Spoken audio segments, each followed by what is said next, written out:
The Dan Bongino Show.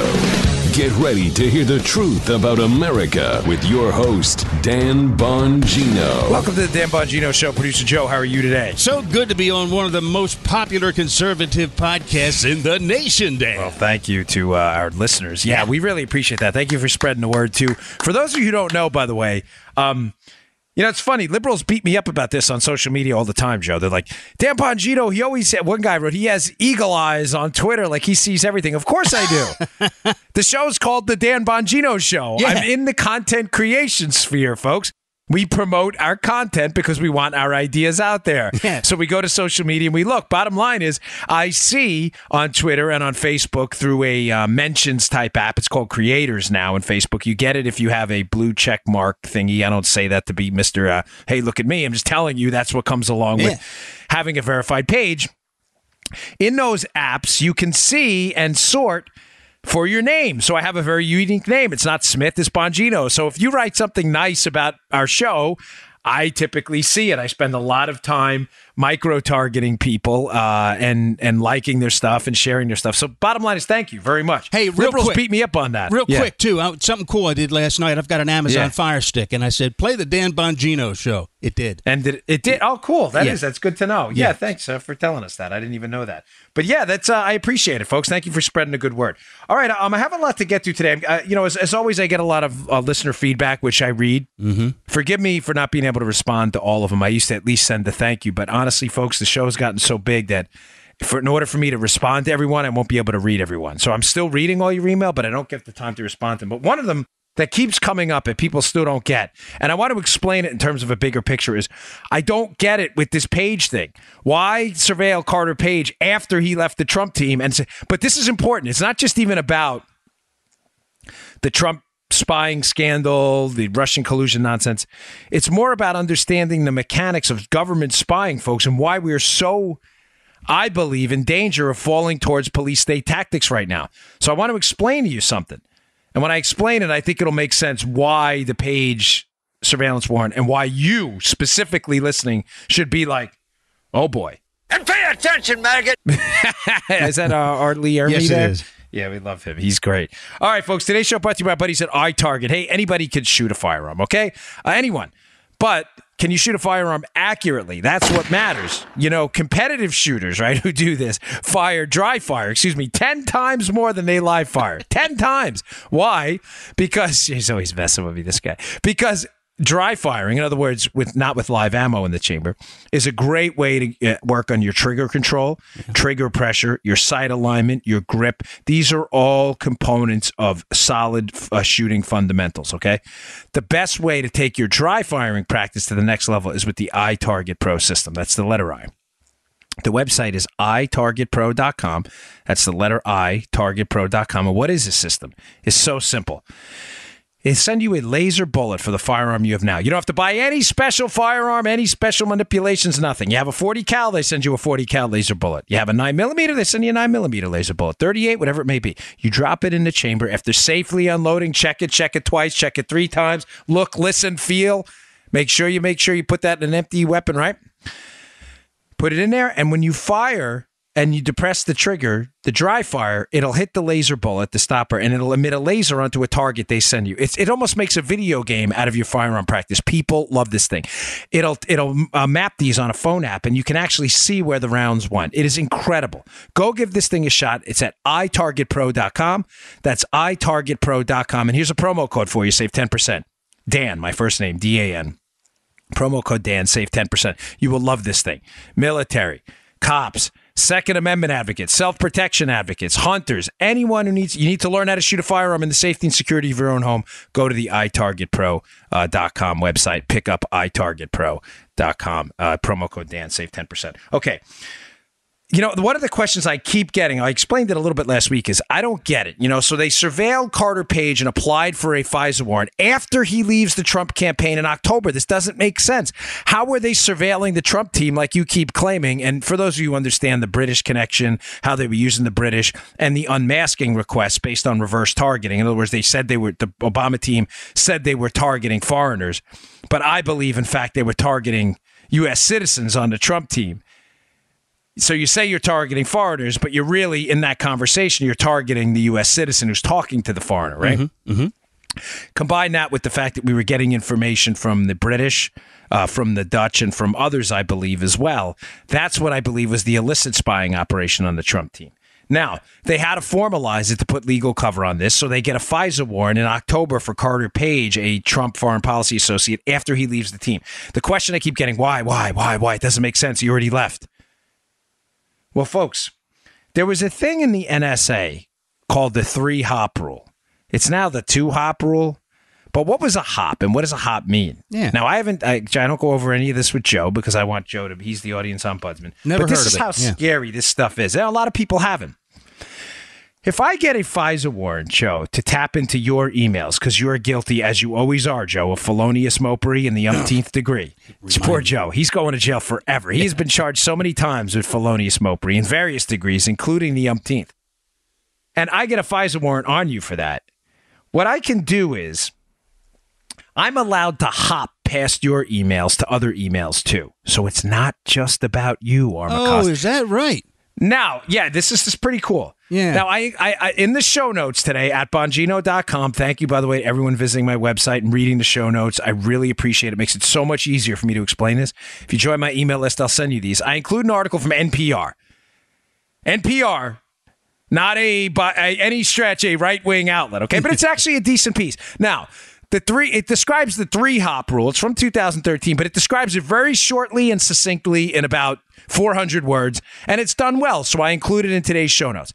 Remember, it's now the 2-hop rule, but you just need to know what a hop is to understand how dangerous it is. Right. Here's how they explain it.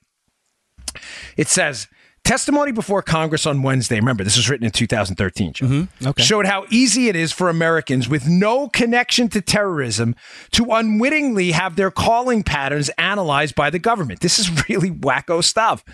It hinges on what's known as a hop, or chain analysis. When the NSA identifies a suspect, it can look not just at his phone records, Joe, but also the records of everyone he calls, everyone who calls those people, and everyone who calls those people. Chain migration. You ain't kidding, right? Yeah. Chain spying, Mike. Man, that's a good one. We got to put that one on one of our T-shirts. We're working on that, by the way. We have the FISA warrant, chain spying. Please read the show notes. That's got to be on one of them. Yeah. Seriously. Now it goes on though. Here, this is good. It says if the average person, Joe, called 40 unique people, 3-hop analysis would allow the government to mine the records. This is a staggering number. Of 2.5 million Americans when investigating one suspected terrorist. Holy moly. Holy moly is right. Whoa. Now, they've cut that down to 2 hops, but we're still talking about geometric growth, not arithmetic growth. Arithmetic growth, excuse me. Folks, it's a big deal. Now it is, because I keep getting this question. I don't get it. Why get a FISA warrant for Carter Page after he left the Trump team? Because, folks, the FISA warrant's retroactive. All the emails he sent in the past to Trump team members, combine that with 2 hops. You basically have everybody in the known universe that could have ever contacted the Trump team. Yeah. Page sends an email, whatever, to Kushner. I don't know who he sent emails to. He probably didn't, but you get the point. Then you go to another hop, Kushner, who'd he send an email to? Now you got the whole Trump team. That's the whole point. That's why I constantly say to you that they were trying to put a legal face on this thing after they realized the election was coming up and they could lose. They were like, man, we've been spying on these people the whole time. We've already got most of their emails and their communications. How do we legally do it now? Oh, we get a FISA warrant. We use a couple hops and we're golden. The hops are important. It's important you understand that. Please read the NPR piece. It's a rather good one. I know it's NPR, but it's short and it explains to you why this. But remember, it's not. They're no longer 3 hop. There've been some modifications to that. But it's important you understand what a hop is. And I think even though it's an older piece, it lays it out very simply and makes it very easy to understand. Yeah. Thanks, I just wanted to. Yeah. I think it's critical that we all get that.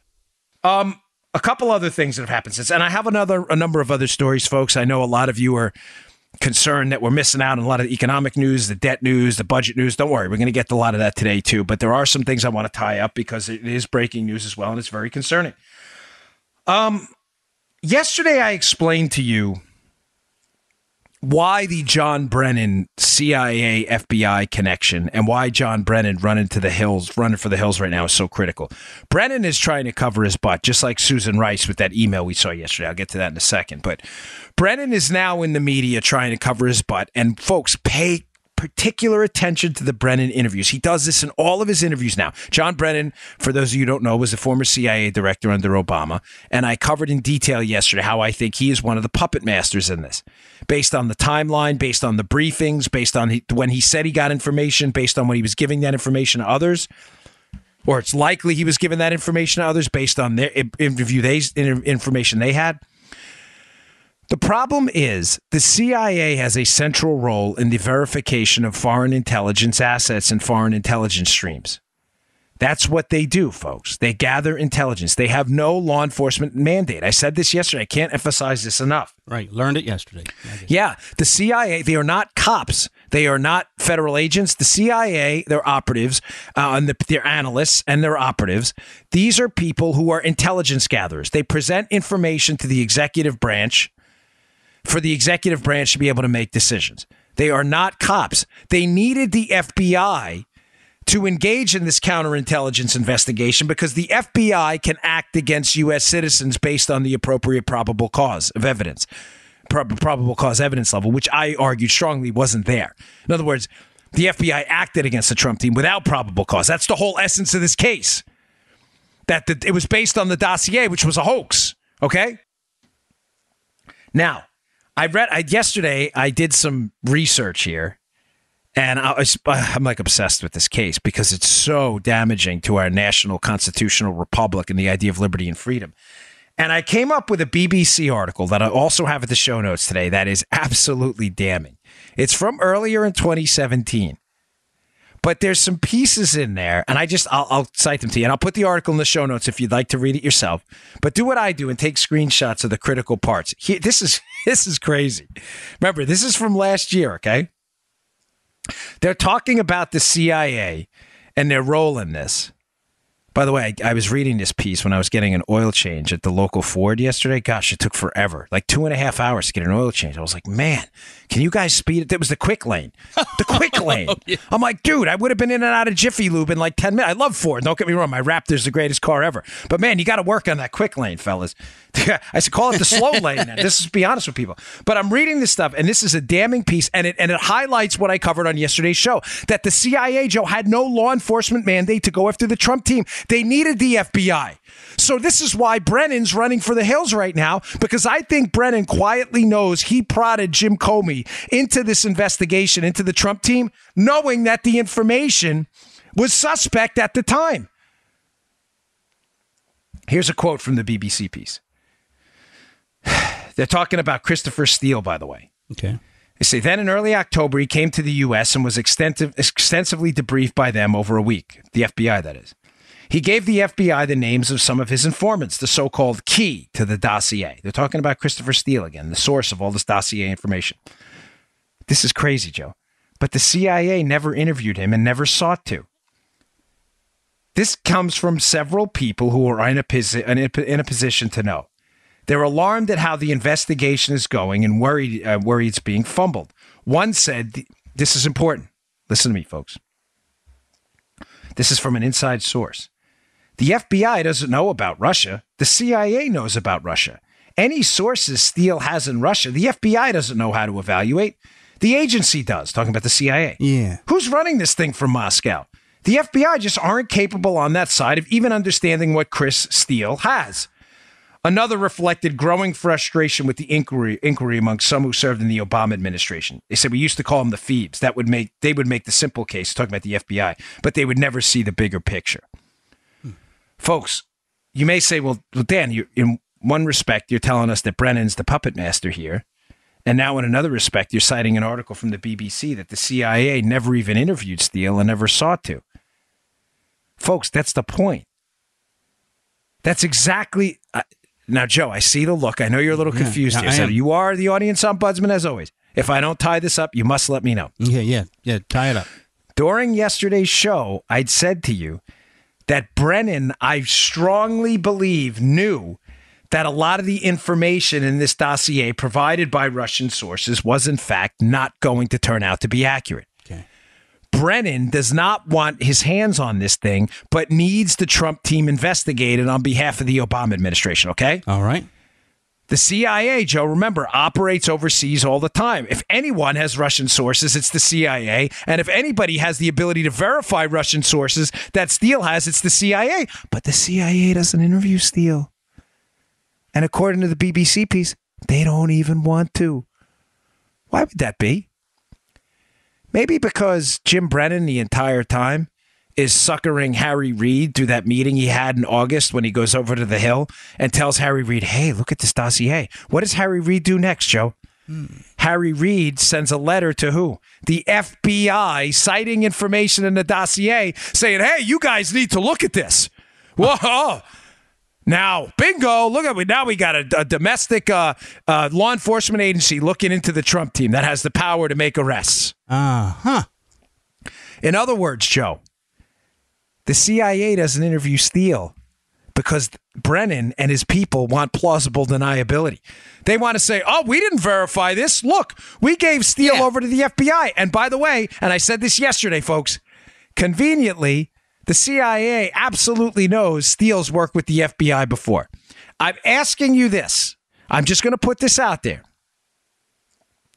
Is it possible the whole time that this thing's being orchestrated at the behest of the Obama administration and intelligence people at the highest levels, connected deeply to Obama himself and their own political interests? Is the entire thing orchestrated the whole time to use Christopher Steele as a fall guy too? In other words, hey, Hillary, if you hire this guy, Fusion GPS, and they hire this guy Steele, this guy's worked with the FBI before. Therefore, us and the CIA, we can go hands off because we can push Steele onto the FBI to start a domestic law enforcement CI investigation, which started as a counterintelligence investigation, right? But we can push it off on them without having our hands on it. Why, Joe? Because he's already worked with the FBI. So you need to hire that guy.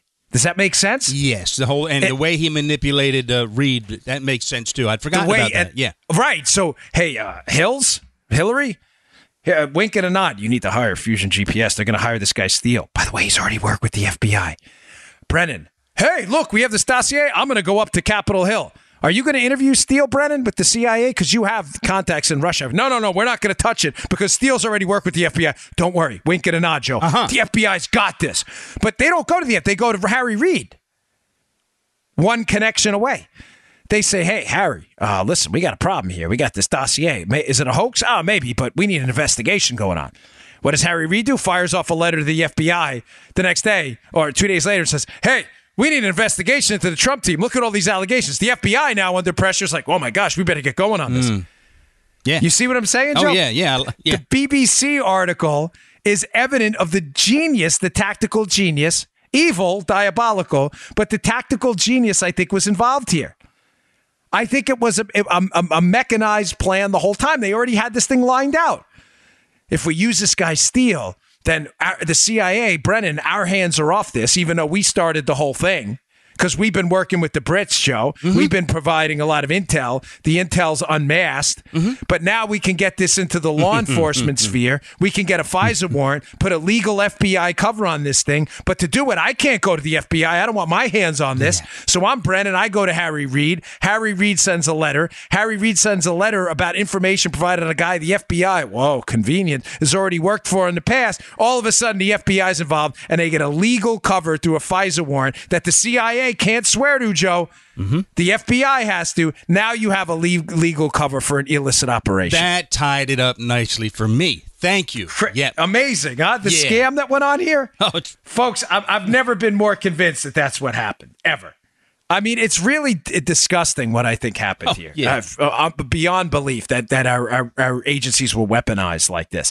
But listen to this if you missed yesterday's show in conjunction with yesterday's, and folks, it'll all make sense. Why Brennan is now running for the hills. Brennan's take on this is, I didn't know nothing about nothing. I found out about the dossier in December, which is impossible.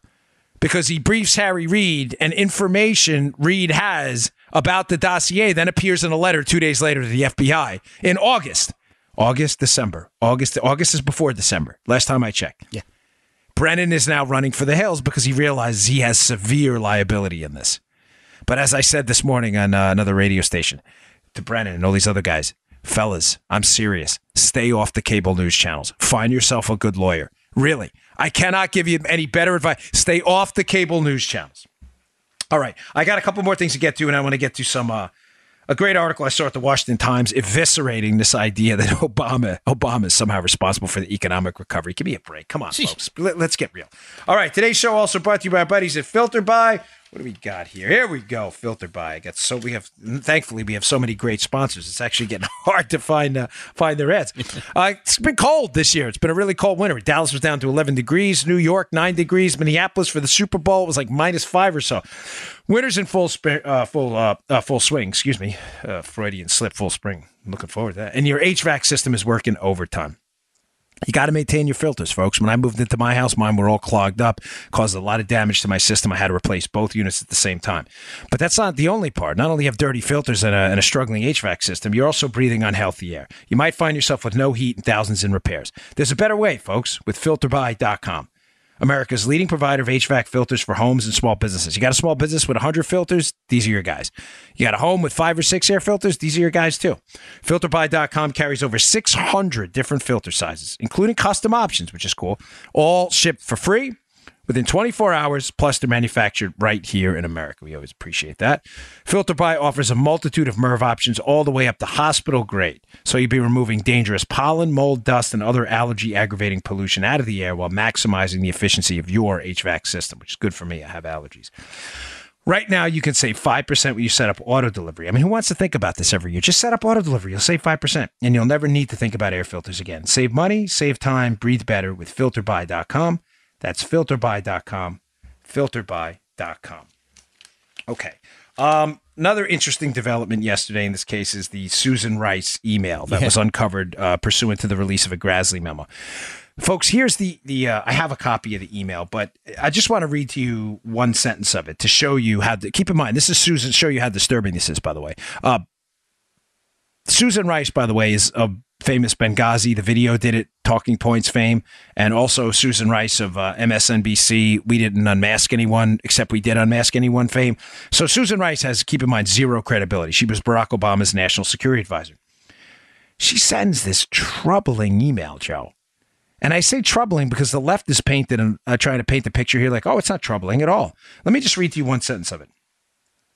She's talking about a conversation in the Oval Office with Jim Comey, Vice President Biden, Barack Obama, her, and I believe Sally Yates as well, in the Oval Office, January 5th, just days before Donald Trump is about to be inaugurated. So he is not only a lame duck, Barack Obama's a lame duck ready to leave office. Okay.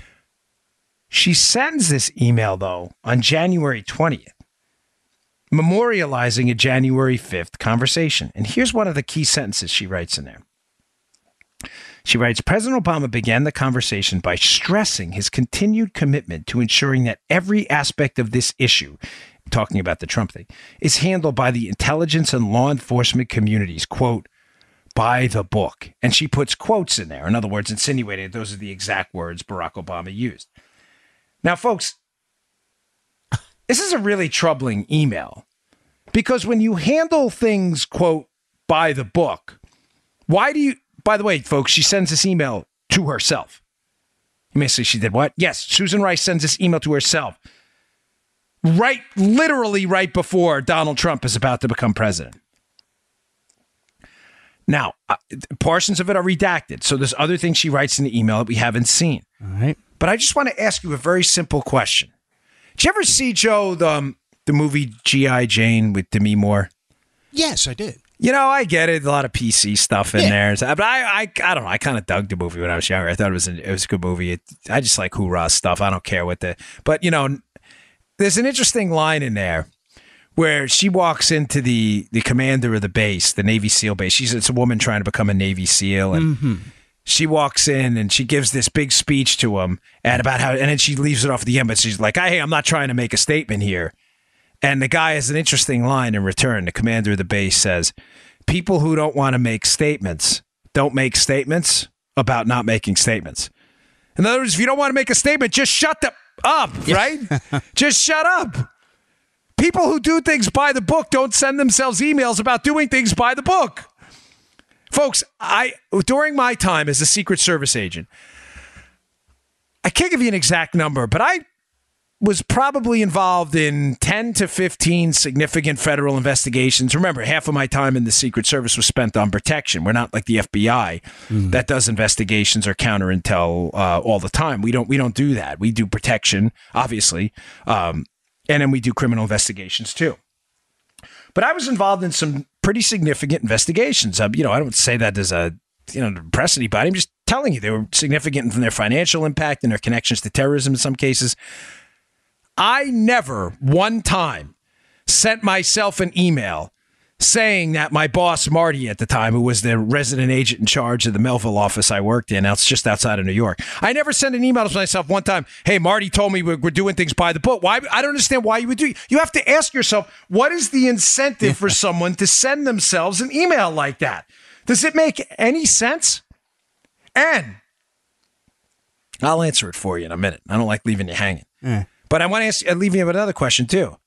Why would Chuck Grassley and the people involved who saw the email and the unredacted version, why would they then put this in a memo, Joe, and then demand Susan Rice give them answers to a list of 12 questions they put out, which is basically questioning about the email? I'm going to propose to you on number 2, Grassley knows a whole lot more than we do. Obviously, he's seen, it's obvious, but he's seen the unredacted material. Number 1. And number 2, he's seen probably chains of emails as well before. And what have I said to you the whole time, Joe? The big shoe to drop in this entire thing is when the Obama-Hillary emails become public. We already know Hillary emailed Obama from her personal account. We already know that's why the Obama Justice Department would never pursue a legal case against Hillary for sending classified information over email. Why? Because she communicated with Obama. Anytime Hillary goes down for sending classified information, Obama would have went down too. There was never going to be a prosecution ever. May I suggest to you that Susan Rice knows about that? Susan Rice is an Obama, tied to his hip the entire time. She is a loyal Obama acolyte. She's responsible for lying about Benghazi, lying about unmasking. Susan Rice must know there is an email trail implicating potentially her, but definitely implicating the Obama White House in this spying scandal. Now figures these emails are going to be FOIA'd because Trump's now going to be the president in just a matter of hours. So she sends herself an email saying, oh, no, Obama told us once to do things by the book. In other words, trying to make a statement about not making statements. She's trying to CYA, folks. Now, you get the Felipe Reinses of the world, this Hillary bootlicker who goes on Fox. This guy disgusts me, by the way. He's the filthiest of Hillary bootlickers. Yeah. And he's like, well, sometimes when you email yourself by the book, that's what it means, by the book. No, nobody does that, Felipe. I was a federal agent. I don't email myself about doing investigations by the book. You do that because you're a bureaucratic staff bootlicker and you've never done a federal investigation. People do that when they want to cover their asses. End the story. And folks, again, number 2 on that. There's a reason Grassley, the Republican on this, is sending this to Susan Rice with a bunch of questions. I promise you, if it was an innocent email and he's read the unredacted material, he's not going to waste his time with a memo embarrassing himself and sending questions to Susan Rice like, hey, what the hell were you talking about there by the book? Give me a break. Hey, one final thing before I get to some of the other news of the day. There was I try to, again, stay out of the let's pat ourselves on the back business here because I think it's really dumb. Kind of makes the host look like an idiot more than anything. It's funny. You're trying to celebrate your own material while they're looking like a moron. But I do think it's important that we do provide some bona fides on our sourcing and that the information you're listening to is information from credible people, unlike the dossier, Joe. Yeah. We had said a little bit ago, forgive me, I can't remember when, that one of the next investigative steps in this case was going to be the other FBI agent in the room for the interview with Mike Flynn at the White House. Yeah. That happened in January. Remember that, Joe? I do. January of 2017. I said to you there were 2 FBI agents in the room who interviewed Mike Flynn. One of those FBI agents was Peter Strzok, who obviously, given his text message with his Lisa Page, the woman he's having an affair with there from the FBI, it's obvious Strzok is a Hillary Clinton supporter and hates Trump. And it's just read the text. They can smell the Trump people. POTUS wants to know everything. Strzok is not a reliable source. Strzok's in that interview. There's another agent in that interview. Now, I know the name. I'm not going to put it out there yet, but I know who this agent is. He's an FBI supervisor. And I said to you a while ago that it's interesting. I don't know, maybe 2 weeks ago we said this, that the recap of what happened in that interview was different amongst the 2 agents. Right. So what the agents that originally went to Andy McCabe and debriefed him on what happened in the Flynn interview, there's a differing account of what happened. I strongly believe, based on information I have, that the other agent in the room, not Peter Strzok, that his account of what happened was that Flynn was being honest. Now, keep in mind, Mike Flynn was charged with false statements to the FBI. So it's clear someone in the room thought he was lying to them. Mm-hmm. That has to be Strzok. Folks, it's just by the process, just by default. There are 2 agents. One doesn't think he's lying. And I said this to you 2 weeks ago, that there was probably going to be a different account by the other agent in the room, and someone should talk to him.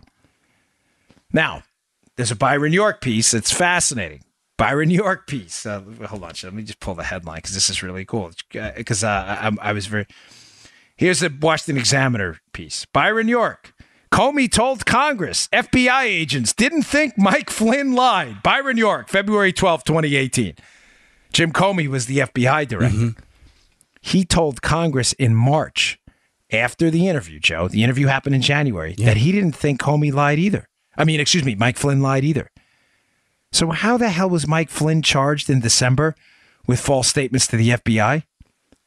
If Comey didn't think Flynn lied, and I'm telling you based on quality sourcing that the other agent in the room didn't think Mike Flynn lied, then what's going on here, folks?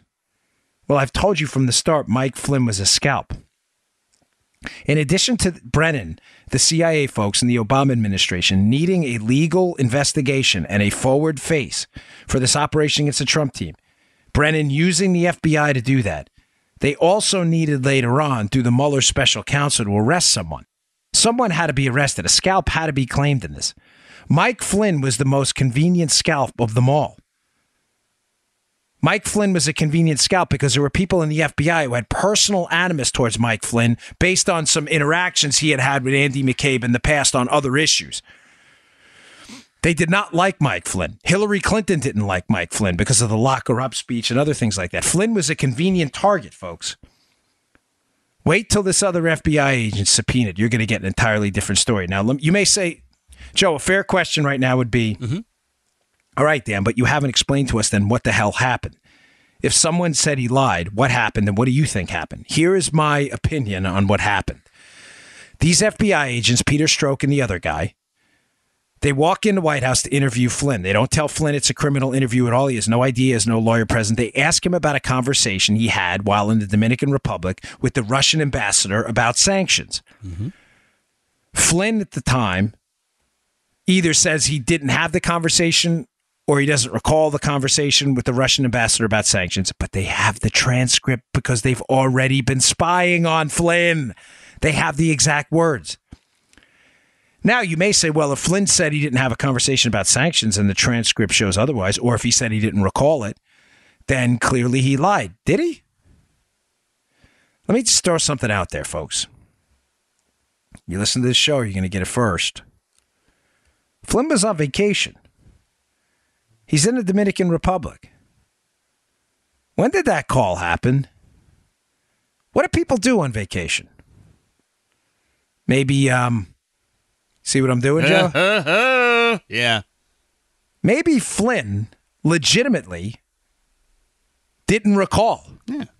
Maybe Flynn was on vacation and was not particularly in the mood to have a diplomatic conversation after a year of campaigning or being out there on the Trump team and being named the National Security Advisor. Maybe Flynn was not in the mental state at the time to recall perfectly. Maybe Flynn legitimately did not recall the exact contents of the conversation. Folks, I'm trying to be extremely delicate here. Yeah. Joe, I know you get what I'm saying. Might have been hanging out folks. with Captain Morgan, you know? Possible. Maybe. I mean, you do that on vacation. Maybe there's a reason. Who knows? That the FBI agent in the room, the other agent, or Jim Comey, or Flynn did not recall.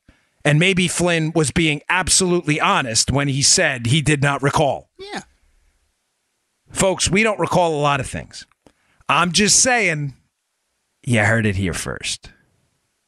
And I'm not trying to be in front of this stuff. I'm just trying to tell you the reputation of a lieutenant general with a distinguished record of service to the United States over decades was decimated, his family decimated, his life decimated, his financial situation decimated, his reputation decimated. For what? For a conversation he may have legitimately not recalled. Mm-hmm. Crazy, man. Absolutely crazy what happened to this guy. Okay, that's some good news. I got some good news and bad. Let me give you the bad news first, okay? Right. Moving on to some different stuff because this is important. I want to leave you with the good news because I'm not a macabre guy, and generally our financial treasury situation in the United States, our fiscal and monetary situation is so bad. It's like you leave and you're like, I can't take it anymore. There's some good news, but let's start with the bad news first. Dan Horowitz has a really terrific piece of Conservative Review I'll put in the show notes, and I like the way Dan writes because he sums things up in bullet points. Like, hey, here's the 8 crappiest parts about this budget we have. 1, 2, 3, 4, 5, 6, 7, 8. It's super readable. It's real easy, and he makes no effort to confuse you with jargon and wonkery. He has a great piece about, it's like, I don't know, 8 to 10 negative highlights of the budget bill we just passed. I want to just motor through what I think are the most prominent of those and tell you really how bad our situation is and why this budget bill signed by the GOP is an abomination. Now, folks, I'm proud to be a conservative because, again, we stick by our principles. I don't give a damn what party signs their name to a bad budget laden in debt with the red menace of debt coming ashore for our kids and grandkids. It's a bad idea. I don't care who signs it. The Democrats, if Obama signed that, and it was good. It didn't matter what it was. Could be a bill to eliminate puppies all over the United States. Oh, it's great. Obama signed it. We're not going to do that here. Here's number one. I call this budget woes. Folks, this is more spending than happened under Obama. Are we going to be consistent on this as conservatives or not? This budget, Joe, spends $4.4 trillion. The last year of the Obama budget spent $4.15 trillion. Let's never do what Democrats do. And I should say liberals, because they're frauds. They're like, Bush drove up the debt. Yeah, but Obama drove up the debt twice as fast. Yeah, but Obama did it, so it was all good. This is not good. Are we clear, liberals? So there's never any allegations of ideological consistency ever in the future, at least on this show. This is not a good budget. Full stop, period. I don't think I like your tone. Where's that from? Family Guy, man. Family Guy. I knew it. I thought so. I didn't want to, because I always ruin it with the cultural references. I never know anything. This is more spending. 4.4 trillion to 4.15. More debt. Let's make this simple for our liberal friends about where we as conservatives stand. Joe's laughing his butt off. More debt, spending, bad. Less spending, good. Good. You see, Caveman Joe makes a return. We always have to resort to Caveman Joe to understand. Right, Joe? More debt, bad. Bad. Less debt, good. Good. It's the only way to get this through to our liberal friends, okay? So that's number one. That's a simple one. Yeah. Number two, over the 10-year horizon, this budget spends $52.6 trillion. This budget actually outline, at least. But only brings in $45.5 trillion. Now, by simple math, Joe, that's about $7 trillion in additional debt. But here's the problem. Yeah. That's on the rosy projection. In other words, those are good projections of what we're going to do on interest payments on the debt, what they're going to do about capping spending in the future. Folks, I can make the case to you strongly that $7 trillion in debt over 10 years is an illusion. It's going to be closer to 11 to 20 trillion. Folks, we're in a world of trouble right now if we don't stop this nonsense. Number 3, Medicaid spending. $5.2 trillion over 10 years, plus the additional $2 trillion that the states chip in. Folks, $5.2 trillion plus $2 trillion, $7.2 trillion over 10 years on Medicaid. Medicaid, not Medicare. Medicaid. Medicaid, meaning lower income folks who are going to be getting money from the government, absent almost any work requirements at all, to spend on healthcare at $7 trillion. The entire military is only going to cost $7.4 trillion over 10 years. Folks, another one. Social Security payments are for the first time ever going to be $1 trillion annually. This is not sustainable, ladies and gentlemen. One more. Ooh. And I promise I'll get to the good news. The interest on the debt, in the rosy scenario, Joe, the interest on the debt is going to rise to $760 billion a year in 10 years. That's not paying down the debt, folks. Those are interest payments alone. You're talking about an interest payment on the debt equivalent to almost our entire Medicaid healthcare budget in 1 year. Folks, it's not sustainable. It is not sustainable. Now, you may say, is there any good news in this? The answer is not in that, no.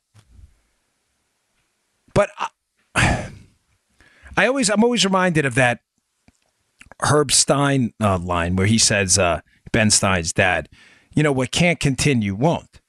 And this cannot continue. You may say, well, what's going to stop it? What's going to stop it is out of control interest rates. Because people are not going to lend money to, Joe, in air quotes, your company. Let's envision the United States as a company forever that has absolutely no intentions of paying it back. Right. Sooner or later, they're going to demand an interest payment on those loans to them that is so high that they ripple throughout the economy, and the American citizen's going to be in an uproar and a political uproar. I mean, this happened in Canada when their debt situation got out of control. Interest rates are going to be listen to me. Interest rates will be the flashpoint.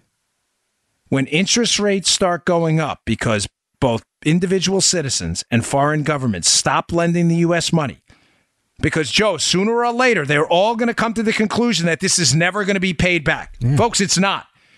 There is almost no way to pay this back right now. Sooner or later, they're going to say, wait, we're lending you money at 3%? I want 5.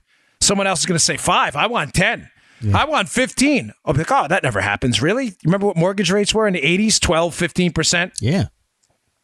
Wait till your car loan costs you 20%. Your college loan costs you 22%. Your mortgage payment costs you, 12 to 15.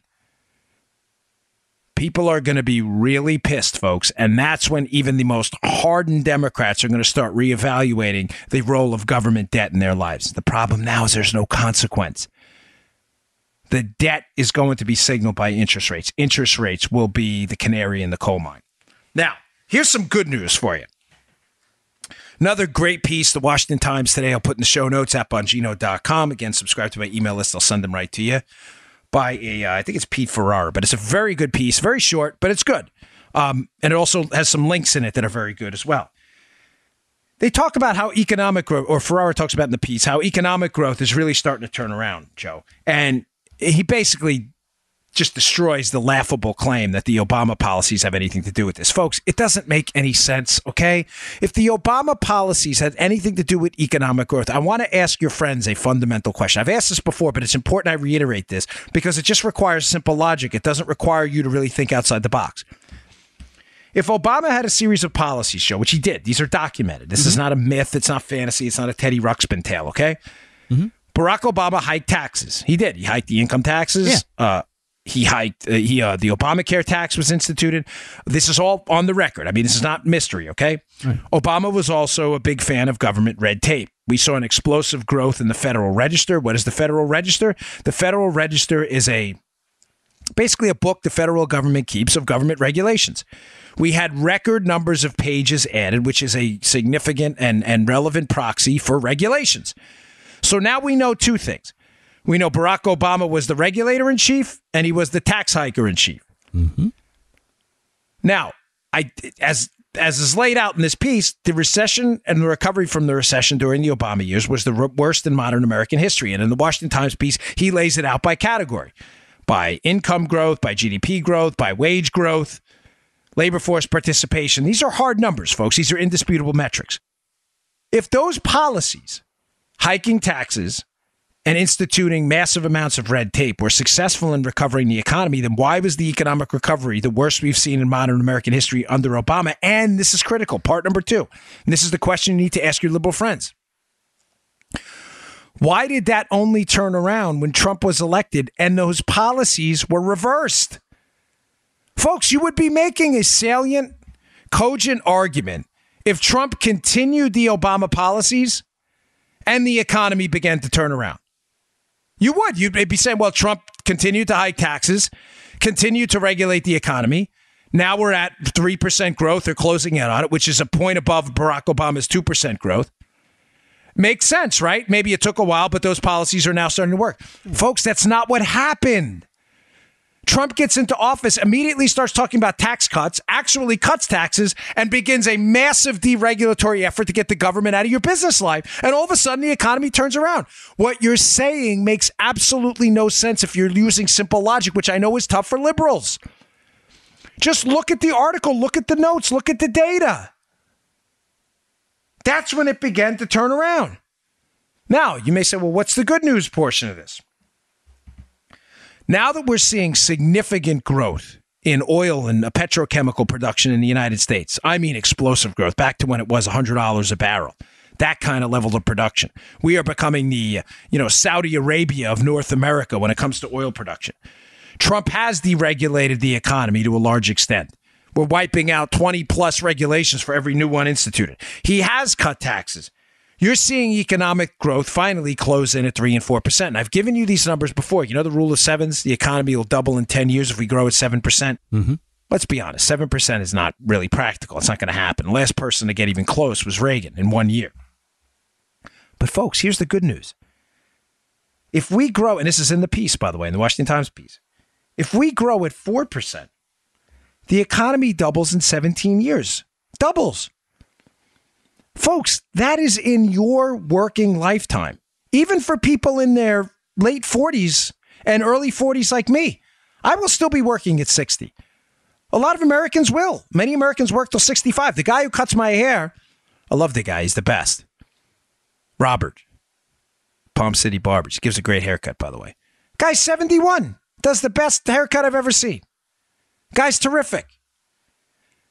If he's working till 71 years old, in your working lifetime, if we just maintain 4% growth, we're just a point away from it now, the economy will double in 17 years. And it'll after 50 years, it'll have doubled 8 times. Now, why is the doubling after 14 years important? Because, folks, I'm going to put out a proposition to you. I'm not suggesting this is ideal. I'm just trying to tell you in relationship to the bad news we started with, that it may be a workable solution for now until we can get some people with some cojones up on the hill who are actually willing to cut government spending, which we don't have now. We have very few. If we just cap spending today, okay, so I gave you what the budget number was, $4.4 trillion. Mm-hmm. If we, and believe me, folks, that's way too much money, but hear me out. We don't have the guts right now up on Capitol Hill, not us, the listeners, the people on Capitol Hill, to cut spending. They don't. How do we know? Because they just passed a 2-year bill that's going to explode the deficit. If we capped it and said, okay, $4.4 trillion, this is it. No more. We're going to cap it here, and we'll allow maybe some adjustments for inflation, but we're not going any higher. If we capped it and doubled the economy, folks, in 17 years from now, we have the capacity to nearly halve our national debt without doing anything else other than capping spending levels today if we can grow. Does that make sense, Joe? Mm-hmm. Because the economy will be... So in other words, if I had $50,000 in debt and was making $50,000, I'm in trouble. I owe 100% of what I make. Right. But if I'm $50,000 in debt and I double my income and I'm making $100,000, all of a sudden that $50,000 in debt's not so bad. Yeah. It's not insignificant, but it's not the financial burden it was when we were making $50. Our economy's worth $20 trillion now. If we double it in 17 years to 40 trillion, all of a sudden 20 plus trillion in debt, folks, doesn't seem that bad. It's manageable at that point. The interest payments are manageable. In other words, growth matters. Growth has always mattered. We have to hit those 4% targets. So that's the good news. If we can just cap it. I'm not saying capping it is the right approach. We should be cutting it dramatically. But if the best we can do with these gutless wonders up on the Hill right now is say, enough's enough. We've already given you Democrats $4.4 trillion in spending. This is it. Not a dollar more next year. If we even capped it and focused exclusively on growth and hit those 4% targets, we could do a lot to minimize the impact of our debt on our kids just by standard growth alone. I'm just putting it out there because, we get criticized a lot, Joe, by left-wing idiots for being like, oh, you guys are maniacs and, you right-wing nut jobs and all this other stuff. I'm throwing out to you a non-ideal, frankly horrible solution, but an idea nonetheless that I think even the left could get behind that would at least delay the day of reckoning. And I guarantee you the left will still say no. Now who's the nut job? You know why, Joe? They only want more spending. It doesn't matter. Bankruptcy doesn't matter. Math doesn't matter. Economics doesn't matter. Growth rates doesn't matter. They want government spending because government spending is a means to control the population. And that's essentially what the hard left wants. They've always wanted economic control. I've said to you repeatedly on the show, control, control, control. They don't care about how much money the government makes. All they care is that the money the government does make is the money that runs the entire economy. The allocation of resources must be done by the federal government, even if the resources are all squandered, because that is the essence of control, controlling the economy, controlling healthcare, and controlling your kids in public schools. It's really pathetic. Hey, one more story. This is a good one. I like to listen to Econ Talk. It's a really good podcast by Russ Roberts. He's a little more, I don't know how to, he's a nice guy. I love his show. He's super bright, but he's a little more kind of milquetoast on the politics than I am. But he's very fair to his guests. Obviously, I don't think I could be as fair, but he had an interesting series of guests on. It reminded me, I was reading a Wall Street Journal piece today, this weekend, and they were talking about how do you describe it? I took a note on this. How we're really, as a society, gosh, I hate when I stumble through this, but it's a complicated idea I'm trying to sum up in a simple soundbite. Basically, why is partisanship spiking? Why are we all on our own teams now? In contrast to the past, where there was more, promiscuous voting habits amongst parties. In other words, if you were a Democrat and you found an interesting Republican down the ballot as your county executive, you could vote for him. Why are we now like, nope, I'm a D and I'm an R and I don't want to hear it? Why is that getting seemingly worse? And there were it's an interesting podcast, and they were talking about, interesting things like social media, Fox versus MSNBC versus CNN, and how the growth in a lot of these platforms has maybe hardened people up a little bit. But those are great, but there was one point they made, and I read kind of a similar thing in a Wall Street Journal op-ed today, and it reminded me, they had this great line. The guy said, we make really good partisans, but really bad ideologues. In other words, we're great when it comes to defending our team, but we're really terrible in defending the ideology. And when he said that, I thought, you know what? He's right. And what proves that, Joe? I don't want to say proves it, but provides a really good body of evidence. You ever see Man on the Street interviews? Yeah. Guy goes out with a camera, whatever. Ami Horowitz does this all the time. He does some great ones. This kid out is Austin Fletcher. He does them. And they go out to like Antifa rallies or left-wing rallies, and you stick a camera in someone's face and you go, hey, how do you feel about Obama's tax plan? He's going to cut this. He's going to cut that. He's going to do this. He's going to do that. And the guy at the Antifa rally or whatever is like, it's the greatest thing ever. And all of a sudden you find out it's Trump's tax plan, not Obama's, and the guy doesn't know what to do. In other words, the guy's a really good partisan, Joe. He's at a rally screaming, down with Trump, down with Trump. And yet you ask him about the ideology, and he's all for it, despite the fact that it's Trump's. Fascinating how we make great partisans, but bad ideologues. And how making great partisans first, but bad ideologues, it gives us a passionate allegiance to the label, the D or the R, but no passionate allegiance to the actual ideas. Now, combine that podcast and the assertions made in it based on a paper that's out there with another fascinating op-ed I read today in the Journal about how the most dangerous people right now in politics, Joe, and I don't mean violently, I just mean dangerous in that they're not attached to an ideology and they're the most fiery. You would think, Joe, and this challenged my thinking too, you would think, right, would be the wings of both parties, right? And again, I don't mean violently dangerous. I mean like they're not willing to. But the guy in the author of the piece says, no, that's not the case. He says, surprisingly, the most passionate, angry people right now are the centrists. And he makes the same assertion.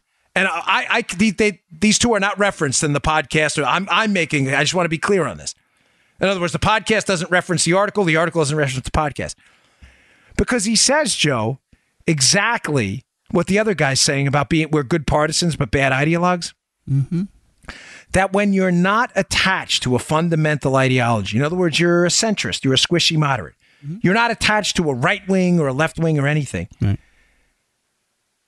People can come in and easily inflame you because you're not attached to a bedrock set of ideas. In other words, Trump did it. Trump, he's Hitler. He's Idi Amin. He's a dictator. He's a fascist. And all of a sudden the centrists are like, get him! Pitchforks! Now, he made in the journal piece, they make a really good point. That, do you notice right now, Joe, that he makes the point that the angry, I don't know if it's a he or she, forgive me, I'm sorry, I'm just trying to get through this because it's just so important in relation to the podcast. He said, you notice right now, the people who are out there who are the angriest right now, politically speaking, Kirsten Gillibrand, Adam Schiff, Eric Swalwell, all these other people ginning up the Democrat base. The Russians, Kirsten Gillibrand, the senator from New York running for president. The Russians, Trump's evil. Do you notice how these people are not real left-wingers? I mean, hardcore left-wingers. They're not. Matter of fact, the Journal says that Schiff used to be, they always thought Schiff was a moderate guy, a milquetoast moderate guy. They said, think about it, Joe. Look at like the Bernie Sanders and the Elizabeth Warrens. They're not out there doing all this. Now, listen, they're not our friends. Don't get me wrong. Right. And they certainly will advance the Russian collusion narrative when it meets their agenda. But he makes the point that the Sanders and Warren people are so bedrocked in this redistributionist ideology thing that's their thing. That's their home. Like they have a bedrock. They don't need to focus 24 hours a day on fake Russian collusion because they're so busy trying to steal your money and your health care. You get it? I know. I'm sorry if but it really is a fascinating point as it relates back to the podcast that we make really good partisans and really terrible ideologues. And that's why there's this separation into teams because the teams don't understand that there's a lot of cross-pollination. In other words, R matters, D matters, no matter what the other guy's my enemy. Make sense? Does that make sense, Joe? And I'll leave you with one last point. One last point he brings up, which is a great one. Because I've thought about this in the past. He says the problem is liberals, he kind of blames a little bit of conservatives here, puts a little blame on conservatives. I don't do that. But he goes, listen, we don't understand each other. He said liberals see the world as the oppressor versus the oppressed. Conservatives, like libertarian conservatives, see the world as coercion versus liberty. Think about it, though, Joe. The problem there, and the reason that there's no disconnect, is liberals. I'm going to blame it exclusively on liberals because I mean it. I think liberals are at fault here, not conservatives. Is we have tried to explain to liberals repeatedly, and they don't listen, that the oppressor versus the oppressed narrative that moderates everything in your thinking is a de facto result of government control. The institutions we rightly rebelled against, slavery, Jim Crow, were government enforced. So whereas we libertarians see it as government coercion versus liberty, you see it as oppressor versus the oppressed, but you don't understand the oppressor's government. We've been trying to tell you this. But because you make an excellent partisan, but an awful ideologue, you're not willing to look at our ideology and say, holy crikeys, those conservatives are onto something. The oppressor's been the government the entire time. Stop being such a partisan. Open your eyes. And the reason I'm not willing to blame conservatives here is Joe, and you've heard me say this before, folks, I'm being very serious here. We've been doing this show, Joe and I, a long time. He's pretty much familiar with my brain, almost greater to an extent than my wife is at some point. I get it. I've said repeatedly, I get that I don't get it, is a better way to say it. I get that I will never know what it's like to be a black man living in the Jim Crow era, having to sit at a colored section of a restaurant or drink from a colored water fountain. There was never separate or equal. It was separate and disgusting. Right. It was meant to demean human beings, God's creatures, because of the melanin component of their skin. I totally sympathize with our liberal listeners, your oppressor versus oppressed narrative. Fighting for people who oppressed is a valid, noble cause. The civil rights movement was a valid, noble cause, and I applaud every liberal who believes in that still fighting for the oppressed. I do. I absolutely understand where you're coming from.